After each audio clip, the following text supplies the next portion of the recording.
ई block की MCQ silver nitrate produce a black stain in skin due to.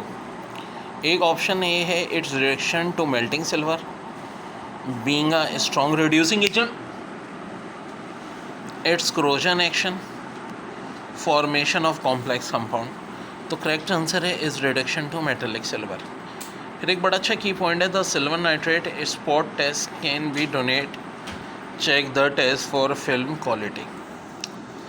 और देखो melting point silver nitrate का 212 होता है, डिकम्पोजिशन 450, इसको लूनर कॉस्टिक भी कहते हैं। यह है बात। एक और बड़ी अहम चीज़ है कि गन मेटल जो होता है उसमें 88% कॉपर होता है, 10% टिन होता है, 2% जिंक होता है। एक MCQs भी आई है कि gun metal is an alloy of, तो copper zinc and tin. Composition पे भी आती हैं MCQs, उसमें फ़र्ज़ करो आपको बाकी 2 दे दें और 1 ना दिया हो तो अंडरस्टूड से ट्रिक लगाओगे 100 में से बाकी 2 माइनस कर दो।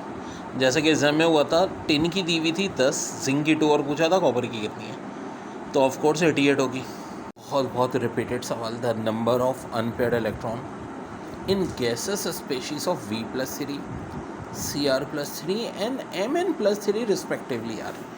यार पहले देखो भाई, एक सीरीज़ होती है scandium, titanium, vanadium.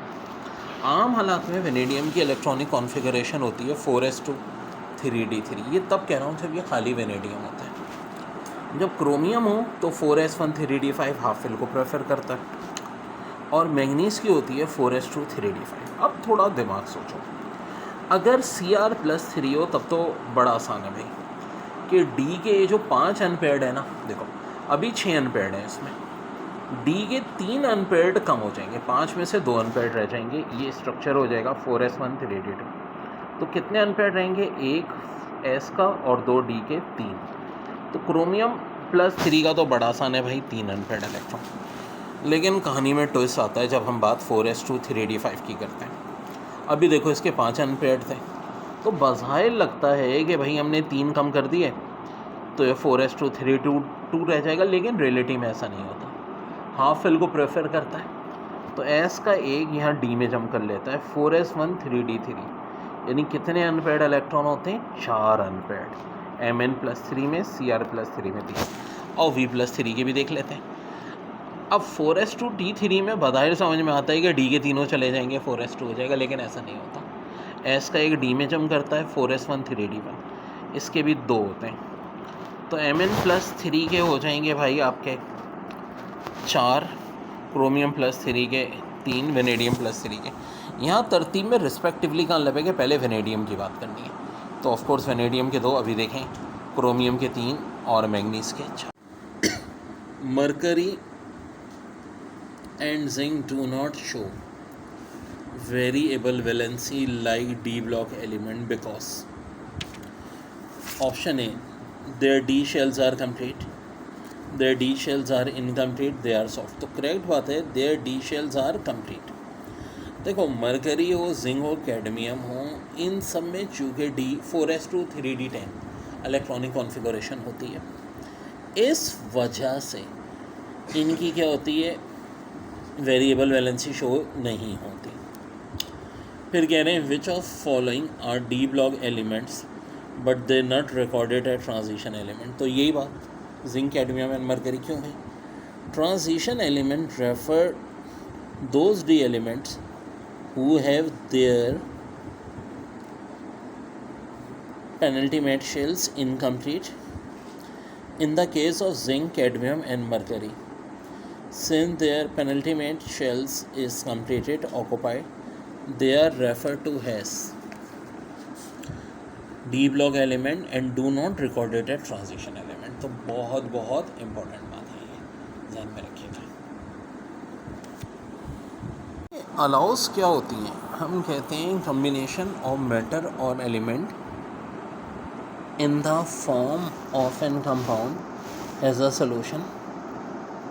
Transition elements are highly capable in forming allow because they have similar atomic size। ये बड़ा इम्पॉर्टेंट है।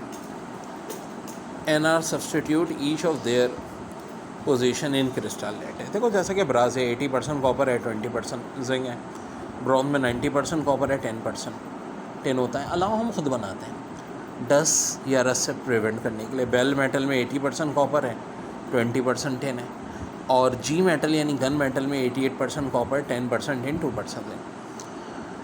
लेकिन अब बात यह है कि जैसे कि MCQs है, why do transition metal form allow so easily, तो अभी रीज़न हम पढ़ चुके हैं एटॉमिक साइज़ की वजह से। और भी ऑप्शन दिए थे, hard element, very light orbital configuration, तो असल रीज़न है इनका एटॉमिक्स। भाई एक एलिमेंट होता है अमेरिकन एलिमेंट, इसका सिंबल AM है, एटॉमिक नंबर 95 है, एक्टेनाइट सीरीज़ में आता है। अब दिलचस्प चीज़ है इसकी इलेक्ट्रॉनिक कॉन्फ़िगरेशन, गौर से देखो, 7s2 5f7, हमें पता है F में 14 होते हैं, तो F ऑर्बिटल इसका हाफ फिल्ड है। अब देखो इस चक्कर की वजह से इसकी ऑक्सीडेशन स्टेट बहुत होती है, +2 +3 +4 +5 +6 +7, सबसे ज़्यादा मोस्ट कॉमन जो स्टेबल होता है +3 में, उसके बाद +4 में, लेकिन 6 ऑक्सीडेशन स्टेट होती है इसकी। अब जैसे कि एक MCQ आई थी, विच of following element show maximum number of different oxidation state. तो देखो एक तो दिया इन्होंने लेंथेनियम, फिर एक्टेनियम, यूथेरियम, स्कैंडियम। देखो इन चारों की इलेक्ट्रॉनिक कॉन्फ़िगरेशन होती है S2D1। स्कैंडियम D ब्लॉक की पहली सीरीज़ का पहला मेंबर, यूथेरियम दूसरी सीरीज़ का पहला मेंबर, लेंथेनियम तीसरी सीरीज़ का, एक्टेनियम चौथी सीरीज़ का। इन सब की ऑक्सीडेशन स्टेट +3 होती है। ये बात इसलिए बड़ी है, हमें बहुत आती है MCQs कि लेंथेनियम की ऑक्सीडेशन स्टेट बताएं, एक्टेनियम की, स्कैंडियम की, यूथेरियम की, सबकी +3 होती है।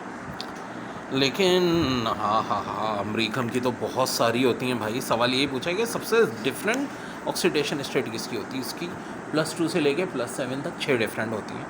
तो करेक्ट आंसर हो जाएगा, which of following products are obtain when Na2CO3 is added to a solution of copper sulphate. Option A sodium sulphate and copper carbonate, option B sodium sulphate, copper carbonate and carbon dioxide, option D. तो correct answer है इसमें sodium sulphate and copper carbonate. फिर है in FeCO5 iron copper bond possess, तो both sigma and pi character. फिर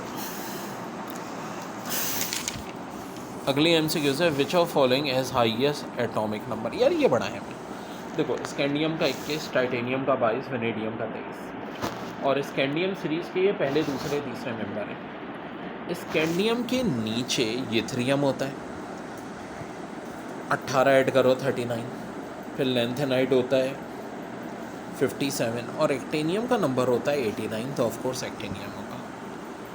where does the last electron of D element go, तो याद रखो ये हमेशा होगा N-1 D। देखिए कह रहे हैं विच ऑफ फॉलोइंग मतलब है इनमें से D block element can show the highest oxidation in its compound, chromium, copper, iron, manganese. तो इनमें ऑफ कोर्स सबसे ज़्यादा किसकी होगी, मैग्नीज की, और कितनी होगी, +7। वैसे तो ऑस्मियम की 8 होती है, लेकिन मैंने ऑस्मियम का ऑप्शन नहीं दिया था। फिर कह रहे हैं for which of the following transition metal thus it ground state atom have an unpaired electron in an S orbital, तो ऑफ कोर्स क्रोमियम होगा इनमें से। देखो क्रोमियम की होती है D5S1, मोलिब्डेनियम और टंगस्टन की भी यही होती है D5S1 electronic configuration, very very important. अब क्रोमियम हो चाहे मोलिब्डेनियम हो, टंगस्टन हो, इन सब में होती है। तो यहाँ जो सवाल पूछा था ना कि अनपेयर्ड इलेक्ट्रॉन S का किसका होगा, तो ऑफकोर्स इनमें से क्रोमियम है। लेकिन क्रोमियम के अलावा भी कौन होते हैं, जहन में बिठा लो, मोलिब्डेनियम और टंगस्टन। ज़ाहिर है इनमें D ब्लॉक में सबसे ज़्यादा अनपेयर्ड इलेक्ट्रॉन जो होते हैं 5 D के और 1 S का, वो इन्हीं में होते हैं, क्रोमियम, मोलिब्डेनियम और tungsten. Titanium is manufacture from which is a ilmenite, which is a mixture of iron titrate FeTiO3 and iron tetranate Fe2TiO3. What are the oxidation number of titanium in these two compound? देखो पहले देख लेते हैं यहाँ पे देखो iron की most common 2 है, जब किसी और की निकालनी हो तो बाकी सबकी हम मोस्ट कॉमन लेते हैं। आयरन की +2 लेंगे, ओ की मोस्ट कॉमन -2 लेंगे, ठीक है, +2।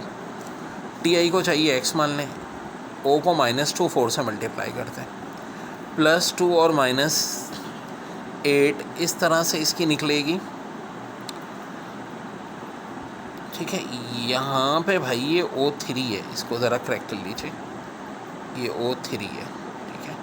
तो 3 से मल्टीप्लाई करेंगे तो ये +4 आ जाएगी। और इस केस में देखें Fe2 TiO3। अच्छा एक चीज़ और है, यहाँ 3 देने का मतलब है और यहाँ 2 देने का मतलब है कि इंटरचेंज किए इन्होंने वेलोसिटी। खाली TiO3 की ज़ाहिर है 2 होती है, आयरन की भी 2 होती है, तो ऊपर वाले में तो आयरन की 2 ही थी। यहाँ कैसे पता चल रहा है 3 है? देखो TiO3 की +2 होती है, इधर दी हुई है, इसकी 3 है, ये इधर दी हुई है, तो 2 आयरन +3, फिर 3 ये कंपाउंड है, Ti को हम Y मान लेंगे, ऑक्सीजन को -2 × 3, वही वाली बात = 0, +6 3Y -6 = 0।